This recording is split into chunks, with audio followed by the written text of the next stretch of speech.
இது கருட புராணத்தில் சொல்லப்பட்ட மனிதன் இறந்த பின்பு ஆத்மா அனுபவிக்கும் பயணத்தின் முழு கதை. கருடன் மற்றும் விஷ்ணுவின் உரையாடல். ஒரு நாள் கருடன் தனது இறகுகளை விரித்து பரபரப்பாக விஷ்ணுவின் முன் வந்து நின்றான். பிரபோ, மரணம் எனப்படும் மர்மம் என்ன? மனிதர்களுக்கு அடுத்த பயணம் எப்படி இருக்கும்? விஷ்ணு புன்னகையுடன் பார்வையை உயர்த்தினார். கருடா, இன்று நான் உனக்கு ஆத்மாவின் பயணத்தை முழுமையாகச் சொல்கிறேன். இது உலகில் எல்லாரும் அறிய வேண்டிய உண்மை. அதுவே கருட புராணத்தின் ஆரம்பம். ஒரு மனிதன் தனது கடைசி மூச்சை விடும் நேரத்தில் அந்த அறை முழுவதும் ஒரு அமைதியான அலை பரவுகிறது. அவர் நெற்றியில் ஒரு ஒளி பந்து உருவாகி மெதுவாக உடலிலிருந்து மேலெழுகிறது. இதுதான் ஆத்மாவின் பிரிவு. அவன் வாழ்நாள் முழுக்க செய்த நன்மை, தீமை, பசிலா ஆறாத ஆசைகள், சிந்தனைகள், புண்ணியம் அனைத்தும் அந்த ஒளியை சுற்றி பறக்கின்றன. ஆன்மா உடலை விட்டு சில நொடிகள் வெளியே வந்ததும் கருப்பு மேகங்களைப் போல சிவப்பு கண்களுடன் பெரிய உருவத்துடன் யமதூதர்கள் தோன்றுகிறார்கள். பயப்பட வேண்டாம், விஷ்ணு சொல்கிறார். நன்மை செய்தவர்களுக்கு யமதூதர்கள் ஒரு நிம்மதி தரும் வடிவத்தில் தோன்றுவார்கள். தீமை செய்தவர்களுக்கு மட்டும் அவர்கள் பயமூட்டும் உருவத்தில் வருவார்கள். யமதூதர்கள் ஆத்மாவை அழைத்துச் சென்று நரகவாசம் தொடங்கும் நீண்ட 48 நாள் பயணத்திற்கு தயாராக்குகிறார்கள். ஆத்மா உலகம் ஆத்மா தனியாக இல்லை. இறந்தவரின் நெருங்கியவர்கள் செய்யும் தின செயல்களால் பிண்டகானத்தால் அந்த வழியில் ஒளி தெரிகிறது. பயணம் நீளம், பயணம் கடினம், ஆனால் எல்லாம் கடந்த வாழ்க்கை செயல்களின் பிரதிபலிப்பே. ஆத்மா இறுதியாக சித்திரகுப்தர் இருக்கும் பெரிய மண்டபத்திற்கு வருகிறது. அங்கே அவரின் வாழ்நாள் முழுக்க செய்த ஒவ்வொரு செயலும் ஒரு பெரிய பட்டியலாக திறக்கப்படுகிறது. நல்லவை, கெட்டவை, பொய்கள், உதவி செய்த தருணங்கள், யாரையும் துன்புறுத்திய நொடிகள் எதுவும் மறக்கப்படவில்லை.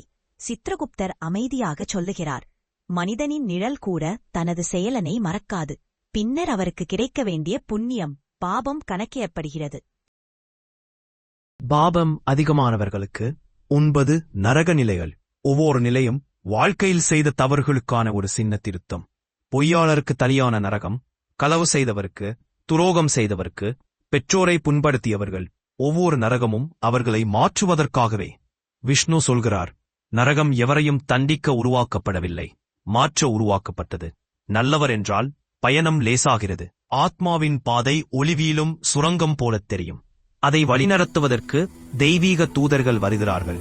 உதவி, உணர்ச்சி, கருணை, இறை நம்பிக்கை இதெல்லாம் பாதையை பிரகாசமாக்கும். புண்ணியம் அதிகமானவர்கள் பித்ருலோகம் எனப்படும் பிரகாசமான பிரபஞ்சத்திற்குள் அனுமதிக்கப்படுகிறார்கள். அங்கே அவர்களை அன்பாக வரவேற்கிறார்கள். இதுதான் உன்னிடம் என்று ஒரு அமைதியான குரல் காத்திருக்கிறது. ஆத்மாவின் புண்ணியம், பாபம், ஆசைகள், நிறைவேறாத நோக்கங்கள் அனைத்தையும் வைத்து அடுத்த பிறப்பு தீர்மானிக்கப்படுகிறது. இது ஒரு தண்டனை அல்ல, இது ஒரு வாய்ப்பு. சிலருக்கு உடனே புதிய பிறப்பு, சிலருக்கு நீண்ட காத்திருப்பு, சிலருக்கு தெய்வீக உலகில் தங்கும் சாந்தி. கருடன் கேட்கிறான், இதை மனிதர்கள் அறிந்தால் பயப்படுவார்களா? இந்த பயணம் ஒரு உண்மை மட்டுமே. ஆனால் நன்மையை அறிந்து நடக்கும் மனிதன் மரணத்திற்குப் பின் கூட பிரகாசமாய் பயணிப்பான். விஷ்ணு இறுதியாக சொல்கிறார், இந்த நன்னெறியை உலகத்துக்கு சொல்லு கருடா. மரணம் முடிவு அல்ல, அது ஒரு புதிய தொடக்கம். கருடன் தன் இறகுகளை விரித்து உலகை நோக்கி பறக்கிறான். அந்த உண்மை மனிதர்களிடம் போய் சேர வேண்டும் என்று. பெருமாள் கருடனுக்கு 5 முக்கியமான வாழ்க்கை நெறிமுறைகளை சொன்னார். 1. யாருக்கும் துன்பம் கொடுக்காதே. 2. சிறிய நல்ல செயலும் உலகை மாற்றும். 3. சொல்லும் வார்த்தைக்கும் வலிமை உண்டு, இனியவையாக பேசு. 4. பொறுமை என்பது பெரிய பலம். 5. நன்று சொல்லும் மனம் தெய்வீகத்தை நம்முள் ஏற்படுத்தும். இந்த 5 ரகசியங்களும் கருட புராணத்தின் அழகான வாழ்க்கை பாடங்கள்.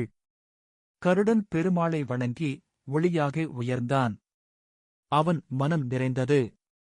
அவன் உணர்ந்தான், தெய்வம் தூரத்தில் இல்லை, நல்ல உள்ளத்தில்தான் இருக்கிறார். இதுவே கருட புராணம் சொல்லும் உண்மை. நல்ல செய்கைகள் செய்யுங்கள், உலகம் உங்களை நல்லதைத்தான் திருப்பித் தரும்.